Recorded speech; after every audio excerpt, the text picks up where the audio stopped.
Salutations, explorateurs de Dead Cells. Je suis le pêcheur. J'existais là alors que le jeu n'était encore qu'en accès anticipé. Par conséquent, je suis l'individu le plus connaisseur du lieu pour vous apprendre les bases de comment explorer cette île sereinement. Pas comme ces deux idiots de gobelins qui ont dû vous enseigner des bases qui ne sont plus valables aujourd'hui.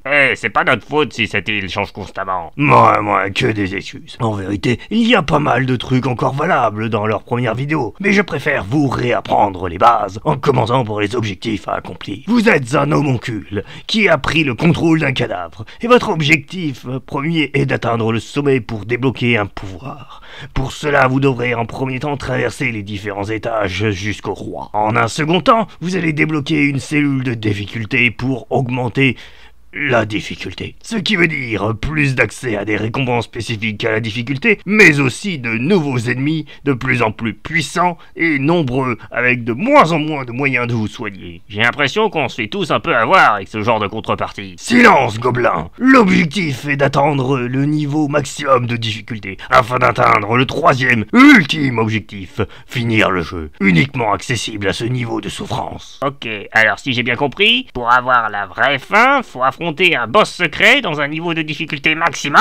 Non, vous devez le vaincre 2 fois, dont une seconde fois de façon spécifique, mais on en parlera une autre fois. Fuyez, pauvre fou! Ce troisième objectif est impossible! Prompteur, tasse-le! Ne vous inquiétez pas, c'est totalement faisable. Et en plus, si vous vous arrêtez au premier objectif, personne ne vous en voudra. C'est moi. Tasse-le. Bref, maintenant que l'objectif est posé, on va tout de suite évacuer l'astuce qui peut vous permettre de rouler sur les premiers niveaux de difficulté. Le mode soutien. Ça vous permet de modifier les paramètres de difficulté, peu importe le niveau de difficulté, dans la limite du raisonnable, dans le sens que malgré tous les paramètres activés, vous devrez apprendre à esquiver et vous battre si vous voulez finir l'objectif final. En gros, c'est le mode invincible? Non, vous ne serez jamais invincible. À la limite, vous allez mourir en boucle, mais ça risque plus de vous dégoûter du jeu à force d'être bloqué. Par contre, croyez-moi qu'en difficulté maximum, ce mode préservera votre santé mentale, car j'ai fini le jeu avant que ce mode n'apparaisse, et c'était une expérience atroce qu'il peut vous dégoûter à jamais de ce jeu. Par conséquent, plus vous monterez en difficulté, plus je vous conseille de l'utiliser, au moins sur certains paramètres. Cependant, je vais maintenant vous parler du fonctionnement du jeu, sans prendre en compte le mode soutien. Pour commencer, notre cher décapité commencera toujours en ayant tout perdu, après sa mort. Par conséquent, il faudra vous rééquiper en ramassant des équipements de couleur, et influencés par les 3 jauges très importantes. La brutalité pour les bourrins qui sont très corps à corps contre les ennemis, les équipements rouges sont faits pour ce type de combat. Cependant, ils sont très nombreux et variés pour que je vous dise quoi prioriser. Faites avec ce que vous maîtrisez le mieux. Mais quoi qu'il arrive, en brutalité, vous devez impérativement maîtriser l'esquive, car vous allez faire mal, mais si l'ennemi vous touche, ça va faire tout aussi mal. Devenez un guerrier sanguinaire, prêt à tout détruire sur votre passage. Jusqu'à qu'un ennemi plus fort vous écrase. C'est pour ça que vous devez devenir plus violent, car sur la voie de la brutalité, la violence n'est pas une solution, c'est LA solution. Pour les débutants, je conseillerais la voie de la furtivité. Des armes très souvent à distance et basées aussi sur l'esquive. Mais pour mieux poignarder vos ennemis comme un vrai maître assassin. Vous aurez tous un arsenal aussi vicieux que dévastateur. Et vos meilleurs amis seront les tourelles. Salut, bonjour. En furtivité, l'important est que l'ennemi soit loin pour mieux l'arroser de dégâts à distance. Mon gameplay préféré. Cependant, il reste une troisième voie, celle de la survie. Ici, vous serez un tank, prêt à encaisser et parer les coups pour mieux les renvoyer dans la gueule. Les armes sont lentes, mais très souvent monstrueusement efficaces, si elles touchent. Par contre, si elles touchent pas, vous avez intérêt à avoir beaucoup de vie pour encaisser. Il est toujours défaitiste. Hey, c'est lui qui finit toujours en cage. C'est pas faux. Bref, la survie vous fournit tout un attirail pour parer les attaques et faire mal. Mais vous avez intérêt à bien maîtriser les timings des attaques des ennemis pour exploiter leur plein potentiel. Ce qui sera difficile dans les niveaux de difficulté supérieurs avec des hordes d'ennemis aux patterns variés. Par conséquent, je considère personnellement que c'est une des catégories qui demande le plus de maîtrise du jeu. En effet, chaque ennemi a un indicateur lumineux qui indique quand est-ce qu'il va attaquer, mais le timing et les patterns sont spécifiques à la créature. Vous les apprendrez à force de mourir. Ça on l'a déjà dit. Désormais, vous savez à quoi correspondent les 3 couleurs. Et donc, lorsque vous récupérez un équipement sur un ennemi, une porte, un coffre ou qui traîne dans un coin, vous saurez s'il est intéressant ou non de le prendre. Car sachez que lorsque vous avez choisi une façon de jouer, vous devrez rester dans cette manière jusqu'à votre mort ou la fin de votre partie. Car au cours de votre exploration de cette fabuleuse île, Bourré de créatures mortelles créées par les crétins locaux, Et de pièges en tout genre créés par les architectes fous locaux. vous trouverez des parchemins permettant d'augmenter votre vie et votre attaque. Vous devez impérativement tous les récupérer dans chaque étage afin d'être suffisamment fort pour la fin, car les armes ne deviennent plus fortes qu'en fonction du nombre de parchemins de sa même couleur.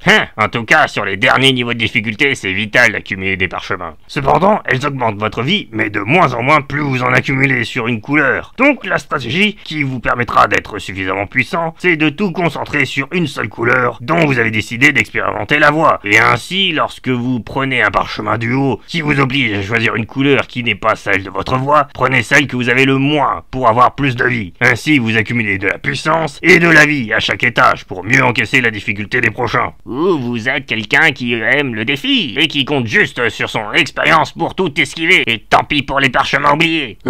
Croyez-moi, j'ai essayé en difficulté supérieure, ça ne marche pas fort sur les derniers boss, car ils sont désormais plus forts et ont plus de points de vie. Du coup, le combat risque de s'éterniser, et donc vous risquez de faire plus d'erreurs. Mais après, libre à vous de choisir comment jouer. Moi, je donne juste des conseils. Le masochisme est une qualité. T'aimes te faire taser? C'est quoi le rapport? Maintenant que vous savez quel équipement prendre et quel est l'intérêt des parchemins, vous avez remarqué que vous récupérez des cellules sur des monstres et des conteneurs. Sachez qu'à chaque fin d'étage se trouvent des zones intermédiaires. Certaines possèdent des portes à compteur et chrono, spécifiques à la zone intermédiaire que vous êtes. Ces portes ne s'ouvrent qu'avec des conditions spécifiques. À compteur, il vous faudra tuer 30 ennemis sans être touché après le premier étage, puis 60 pour tous les autres étages. Pour celle de chrono, il vous faudra atteindre cette porte avant le temps indiqué dessus. Cependant, elles ne sont qu'à des étages spécifiques. Mais dans tous les cas, ces deux types de portes vous offriront toujours de l'argent, 20 cellules, et pouvoir choisir un équipement parmi 3 aléatoires de bonne qualité. Conseil, prenez toujours le collier si vous n'en avez pas. Ça fait toujours un parchemin de plus. Ce qui peut vous être utile ou pas du tout. Franchement, vu les récompenses, ne vous concentrez pas dessus, c'est juste pour récompenser la maîtrise de l'étage. Si vous débutez, ce sera sûrement trop tôt pour vous. En tout cas, sachez que les boss sont toujours suivis d'une zone intermédiaire spéciale. Celle-ci contient une porte compteur qui s'ouvre que si vous n'avez pas été touché par celui-ci. À l'intérieur, vous y trouverez des cellules, mais surtout un équipement légendaire. La seule différence avec les autres, c'est qu'elle est incolore, donc utilisable peu importe votre voie, et elle possède une propriété unique au légendaire. Personnellement, j'ai rarement eu une arme légendaire très utile, donc je l'ai toujours recyclée. Bref, dans cet étage intermédiaire, vous y trouverez le forgeron. Celui-ci augmentera la qualité des équipements récupérés durant votre partie. Forcément, il est la raison principale d'économiser des cellules le plus longtemps possible. Car oui, les cellules peuvent être échangées, soit avec lui, soit avec le collecteur, contre des items essentiels à votre survie et confort d'avancement. Mais aussi de nouveaux équipements, des mutations et costumes, si vous lui ramenez des schémas, que vous récupérez sur les ennemis ou des accès secrets. Cependant, la priorité d'achat sont les potions de vie, évidemment, le recyclage pour récupérer de l'argent si un équipement ne vous sert à rien, et surtout, le tube, que vous récupérez après avoir vaincu le boss final en difficulté 1. Croyez-moi, le tube vaut le coup d'être débloqué. Cependant, une fois les choses essentielles à acheter, je vous conseille de péter les portes du collecteur pour garder vos cellules pour le forgeron. Si vous êtes assez expérimenté, parce que sinon c'est du suicide et adieu vos cellules. Et votre argent. Et tout le reste en gros. D'ailleurs, je ne l'ai pas encore mentionné, mais les étages intermédiaires auront des gobelins pour vous aider. Le gobelin mutation vous oblige à choisir une mutation pour avancer. Pour les débutants, je conseille celle qui vous empêche une mort. Elle n'est récupérable qu'au premier étage. Cependant, il existe beaucoup de mutations débloquées et adaptées à toutes les façons de jouer. Hélas, vous ne pouvez en avoir que 3 maximum. Et évidemment, vous les perdez à votre mort. Mais pas d'inquiétude, il les récupérera sur votre cadavre.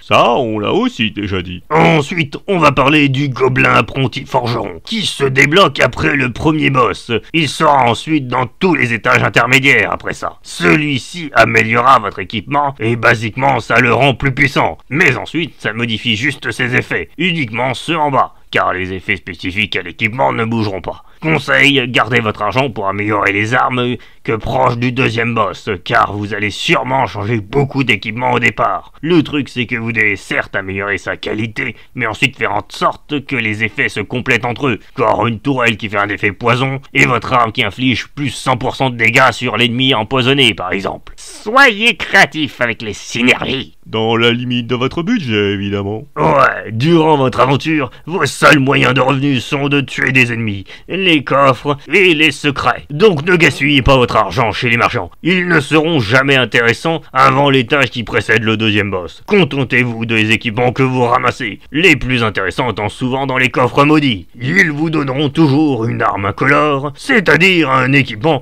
qui était d'une certaine couleur, mais qui va prendre la couleur du parchemin que vous avez le plus. Mais ce n'est pas tout, il vous donnera un parchemin, beaucoup d'argent et des cellules. En contrepartie, vous serez maudit, et donc le moindre dégât vous sera fatal. Et une fois, j'ai été maudit et j'ai été tué par une porte. La loose.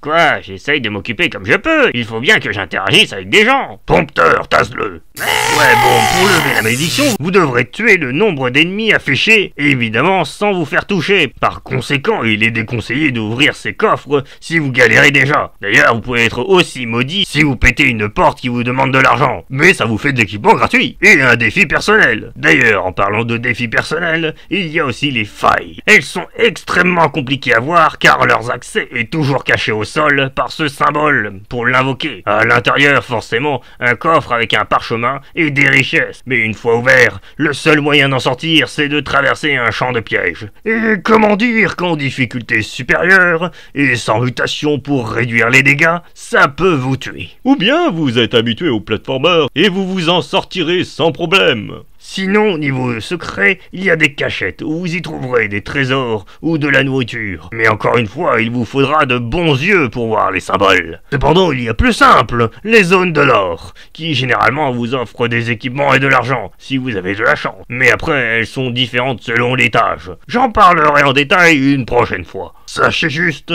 que certaines zones et accès bonus sont débloquables uniquement avec des runes, et récupérées dans des zones spécifiques que je développerai quand je parlerai de ces zones. Mais en résumé des runes majeures à avoir, la rune plante se débloque au début, elle est obligatoire pour traverser la promenade des condamnés. Grâce à elle, vous débloquerez l'accès des égouts, où se trouve la rune de téléportation. De retour dans la promenade des condamnés, vous débloquerez l'accès du charnier, où se trouve la rune bélier. Et enfin, de retour dans les égouts, vous débloquerez les profondeurs des égouts pour atteindre le sépulcre oublié, où se trouve la rune araignée. Et là, vous aurez toutes les runes principales. Le reste, on en parlera en détail dans des épisodes consacrés à chaque étage. Mais pas tout de suite. Car oui, je pense avoir parlé des bases qui vous sont utiles à cette exploration de cette formidable île. Dont nous parlerons dès lors un jour. Quand la série sera sortie. En attendant, la prochaine fois, je parlerai de tout ce qu'il y a d'important à débloquer et connaître dans l'étage des prisonniers. Techniquement, on l'a déjà fait, et tout ce que tu viens de dire aussi. C'est quoi l'intérêt de refaire nos explications? Repartir sur des bases mieux expliquées, mieux illustrées et plus détaillées, et avec moins de gobelins. Tu me vends du rêve. On est vraiment obligé de le garder. Vu que personne ne peut mourir sur cette île, ouais. Par contre, on peut demander à ce prompteur de le taser. Quoi? Allez, on se dit à la prochaine pour déblocage et avancement dans Dead Cells.